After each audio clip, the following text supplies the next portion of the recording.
নমস্কার বন্ধুরা, আজ বলবো একটা মাছের গল্প। এই মাছ খেলে মনে করা হয় আপনার হৃদরোগের যা ঝুঁকি তা প্রায় 70% কমে যায়। এই মাছ শরীরের কোলেস্টেরলের মাত্রা অনেকটা কমাতে পারে। এই মাছে আছে খুব উচ্চমানের প্রোটিন এবং যার বায়োঅ্যাভেলেবিলিটি মানে শরীরের মধ্যে অ্যাসিমিলেট করা প্রবণতা খুব বেশি। এই উচ্চ প্রোটিন আপনার শরীরের ক্ষয়ের মানে মাসেলের টিস্যুর বৃদ্ধির জন্য এবং সেগুলো মেরামত করার জন্য এবং গুরুত্বপূর্ণ এনজাইমগুলির কাজের জন্য খুব দরকার হয়। এই মাছে আছে খুব কম ক্যালোরি, যার ফলে যারা ডায়েট করছেন তারাও নিঃসন্দেহে নিশ্চিন্তে এই মাছটি খেতে পারেন, তাদের জন্য খুব ভালো উপকারী। উপরন্তু প্রোটিন বেশি থাকায় শরীরের মাসেল লস করবে না, কিন্তু ফ্যাট লসে সাহায্য করবে।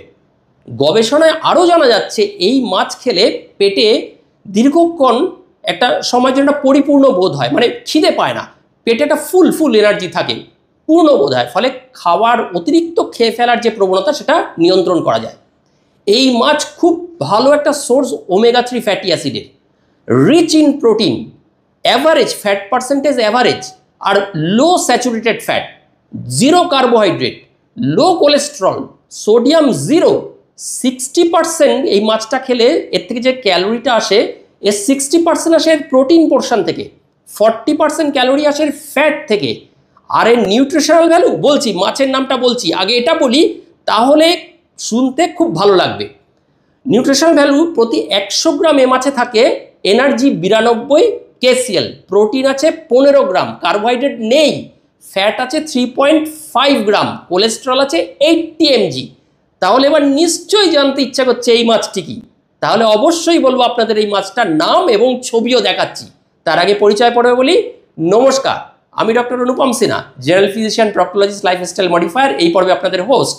আর আপনারা দেখছেন আপনাদের নিজেদের YouTube channel doctor Anupam helpful.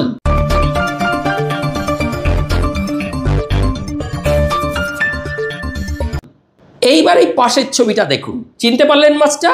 না, ঠিক বোধহয় চেনা গেল না। এই মাছটার নাম হলো পাঙ্গাস মাছ। প্যাঙ্গাস বা পাঙ্গাস মাছ এক ধরনের মাছ যা আমাদের দেশের মানুষরাও খেতে খুব পছন্দ করে। আমাদের দেশের নদীতে পুকুরেও প্যাঙ্গাস মাছ চাষ করা হচ্ছে এখন। তবে পুকুরে যে পাঙ্গাস মাছগুলো হয় সেগুলো কিন্তু কম্পারেটিভলি বেশি সেফ। কেন এটা পরে বলছি। এই মাছটির কিন্তু আদি নিবাস আমাদের এই দেশ না, আমাদের দেশ বাংলাদেশ এগুলো নয়। অ্যাকচুয়ালি এই মাছটা এসছে মেকং রিভার ডেল্টা, মানে মেকং নদীর তীরে যে দেশগুলো ছিল, যেমন ভিয়েতনাম, কম্বোডিয়া, থাইল্যান্ড, এইসব দেশে। এখন সেই দেশ থেকে কালক্রমে এই দেশে আসে এবং এদেশেও খুব উন্নত মানের ফিড খাবার দিয়ে এই পাঙ্গাস মাছ চাষ করা হয়। এক একটা মাছ বেশ বড় হলে বাজারে তোলা হয়। এইবার এই পাঙ্গাস মাছ বা পাঙ্গাস মাছ হলো এক ধরনের মাছ যা অতি সহজে রান্নাও করা যায়। এই মাছের কাটা কম এবং পাতলা হওয়ায় খুব সহজে পাঙ্গাস মাছ ভেজিটেবল স্যুপ, পাঙ্গাস কারি, পাঙ্গাস ভাজা তৈরি করেও খাওয়া যায়। এইবার বলি এই পাঙ্গাস মাছের বোম ব্লাস্টিং উপকারিতা। কেন খেতে বলছি লাস্টে একটু বলবো। অনেকের মনেই ভয়, অনেক কিছু আছে আমি জানি, খাওয়া উপকার না, অমুক শুনেছি তমুক শুনেছি, মার্কারি পাওয়া যায়, পারদ পাওয়া যায়, বলছি সেগুলো আসবো পরে। আগে বোম ব্লাস্টিং উপকারিতা শুনুন। নাম্বার 1, ভালো হার্ট অ্যাটাক আটকাতে পারে, হৃদরোগ ভীষণ প্রতিরোধ করে এটা। পাঙ্গাস মাছের মধ্যে কী থাকে বলেছিলাম? Omega 3 fatty acid. এই ওমেগা 3 ফ্যাটি অ্যাসিড ভীষণ আমাদের হৃদরোগের ঝুঁকি কমায়।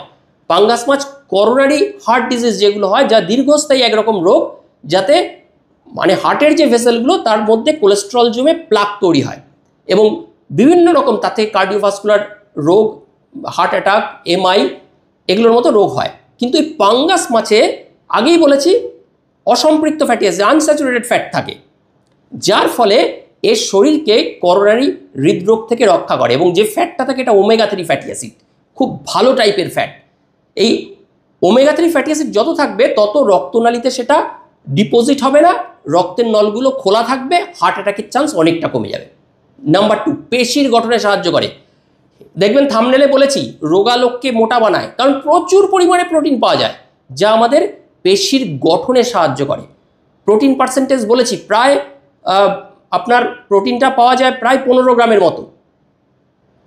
100 গ্রাম মাছ খেলে প্রায় 15 গ্রামের মতো প্রোটিন আছে। এই প্রোটিনটা উচ্চমানের প্রোটিন। এই পাঙ্গাস মাছের উচ্চমানের যে প্রোটিন থাকে তা শরীরের যে মাসেলগুলো আমাদের তৈরি হয়। বিভিন্ন যে মাসেলগুলো, যারা ব্যায়াম করেন, ওয়েট ট্রেনিংয়ে আছেন বা রোগারা মোটা হতে চাইছেন, তাদের মাসেলের বৃদ্ধিতে খুব হেল্প করে। এবং যারা মানে ওই যে বললাম, যারা ওয়েট ট্রেনিং করেন বা ডায়েট যারা করছেন, যারা চাইছেন না ফ্যাট বাড়ুক কিন্তু আবার মাসেল যেন গ্রোথ না কমে যায়, তাদের জন্য পাঙ্গাস মাছের মাংস খুব ভালো। পাঙ্গাস মাছের মাংসে উচ্চ প্রোটিন থাকে, তাই মাসেল বিল্ড করতে ভীষণ কার্যকরী। তাহলে পাঙ্গাস মাছ পেশির ভর বাড়ায়, পেশিকে শক্তিশালী করে, পেশিকে শক্ত করে। তাই যারা পেশির বাল্ক বাড়াতে চাইছেন তাদের জন্য ব্যায়াম যারা করছেন, ওয়েট ট্রেনিং যারা করছেন, ভীষণ উপকারী। নাম্বার 3, রোগ প্রতিরোধ ক্ষমতা বাড়ায়। শরীরের শক্তি বাড়ায়, আগেই বলেছি, রোগ প্রতিরোধ ক্ষমতা বাড়ায়। নাম্বার 4, কোলেস্টেরল খুব কম। পাঙ্গাস মাছে কোলেস্টেরলের পরিমাণ ভীষণ কম, যার ফলে অন্যান্য তৈলাক্ত মাছ যেমন টুনা, স্যালমন বা সামুদ্রিক মাছ, ইলিশ টিলিশ, এগুলো হৃদরোগের ঝুঁকি যেমন কমাতে সাহায্য করে, পাঙ্গাসও ভীষণ কিন্তু হৃদরোগের ঝুঁকি কমায়। ক্যালসিয়াম আছে, প্রচুর পরিমাণে ক্যালসিয়াম আছে। পাঙ্গাস মাছে যে ক্যালসিয়াম থাকে তা ওর কাঁটার, হাড়টার এগুলোতেও, সেটা আমাদের হাড় এবং দাঁতের স্বাস্থ্যের জন্য খুব ভালো। পাঙ্গাস মাছ হাড়ের স্বাস্থ্যও ভালো রাখে। কিন্তু পাঙ্গাস মাছের হাড় এবং মানে ওই যে যদি কাঁটাটাও একটু চিবিয়ে খান, এর মধ্যে ফসফরাস, উচ্চ ক্যালসিয়াম আছে। এই উচ্চ ক্যালসিয়াম এবং ক্যালসিয়াম উপাদান আমাদের শরীরেও ফসফরাস এবং ক্যালসিয়ামের প্রয়োজনীয়তা মেটাতে ভীষণ হেল্প করে। স্বাস্থ্যকর হাড় তৈরি করতে, আপনার দাঁতের সুস্থতা বজায় রাখতে কিন্তু এই পাঙ্গাস মাছ ভীষণ উপকারী। পাশের ছবিগুলো দেখুন, পাশের ছবিগুলো আমাদের যে পিসিকালচার ডিপার্টমেন্ট, ইন্ডিয়ান গভর্নমেন্টের পিসিকালচার ডিপার্টমেন্ট থেকে নেওয়া। এই পিসিকালচার ডিপার্টমেন্টের ওয়েবসাইটেও কিন্তু এই তথ্যই সমর্থন করছে। অন্যান্য পুষ্টি উপাদান কি আছে? পাঙ্গাস মাছে ভিটামিন ডি, ফসফরাস, অন্যান্য খনিজ উপাদান থাকে, যা শরীরের জন্য ভীষণ দরকার। লাস্ট, সস্তা। পাঙ্গাস মাছ অন্যান্য মাছের তুলনায় কিন্তু সস্তা। সাধারণ মানুষের ভালো একটি প্রোটিনের বিকল্প চিকেনের দামেই কিন্তু পেয়ে যাবেন। আর যেটা খুব গুরুত্বপূর্ণ, পাঙ্গাস মাছ গর্ভবতী মায়েদেরও খাওয়াতে পারেন। শিশু গর্ভে থাকাকালীন ভ্রূণের স্বাস্থ্য, ফিটাসের স্বাস্থ্য বজায় রাখতে সাহায্য করে। বলেছি এর মধ্যে ওমেগা 3 ফ্যাটি অ্যাসিড আছে। এই ওমেগা 3 লং চেন ফ্যাটি অ্যাসিডটা এই মাছে খুব বেশি পরিমাণে থাকে। এইটার আবার মানুষের শরীরে কিন্তু খুব এর ডিমান্ড আছে, মানুষের শরীরে ইনসাফিসিয়েন্ট থাকে। এইটা দেখা যাচ্ছে যে এর একটা পোর্শন, স্মল পার্সেন্টেজ এই LAA এবং ওমেগা 3 এটা গর্ভস্থ শিশুর DHA-তে কনভার্ট করে, ডেকা স্যাক্সনিক অ্যাসিডে কনভার্ট করে। এবং ওমেগা 3টা বেশি থাকায় এটা শিশুর ব্রেনের ডেভেলপমেন্টে ভীষণ একটা ক্রুশিয়াল রোল নেয় ডিউরিং দ্য লাস্ট ট্রাইমেস্টার। মানে মার যখন গর্ভাবস্থার শেষে 6 মাস থেকে 9 মাস, এই টাইমটা যদি খান, ফিটাল ডেভেলপমেন্ট, ফিটাসের শিশুর, গর্ভস্থ শিশুর ব্রেন ডেভেলপমেন্ট খুব ভালো হয়। শিশুর ভ্রূণের বৃদ্ধি খুব সুস্থ রাখে, ভ্রূণকেও সুস্থ রাখে। এইবার সকলের মাথায় ঘুরছেন, বিভিন্ন পত্রপত্রিকায় জেনেছেন এখানে মার্কারি পাওয়া যায়, অ্যান্টিবায়োটিক ইউজ করা হয়, কিছু অপকারিতার কথা। ক্ষতিকারক দিক সম্পর্কে না বললে অনেকের মানে নিতে পারবেন না জিনিসটা। তাহলে এবার অপকারী দিকগুলো একটু জেনে নিই। অনেকে মনে করেন এটা বিষাক্ত মাছ, একদমই বাজে কথা। তবে বাজার থেকে যে মাছগুলো আনছেন আপনারা চাইবেন একটু ছোটো সাইজের মাছ কিনতে, 1.5 থেকে 2 কিলোর মধ্যে। এর থেকে বেশি বড় মাছ দেবেন না, কারণ সব দেশেই তো অসাধু লোক আছে, আমাদের দেশেও আছে। অতিরিক্ত বড় করার জন্য ফিড কি দিচ্ছে না দিচ্ছে, সর্বোপরি তার মধ্যে যেন অন্য কোনো অসুবিধা না হয়, কীটনাশক মারা, রাসায়নিক মারা, এগুলো চলতেই থাকে। অনেকে বলেন যে অ্যান্টিবায়োটিক দেওয়া হয়, অ্যান্টিবায়োটিক সবকে দেওয়া হয়, অ্যান্টিবায়োটিক চিকেনেও দেওয়া হয়।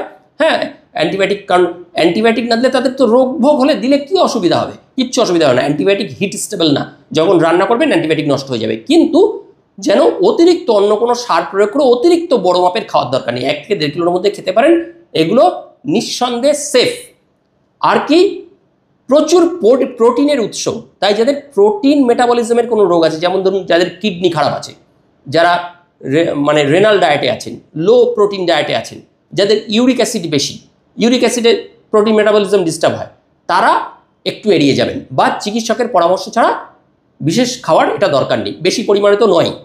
তাহলে আশা করি এই গুরুত্বপূর্ণ একটি মাছ সম্বন্ধে আপনাদের কিছুটা ধারণা দিতে পেরেছি।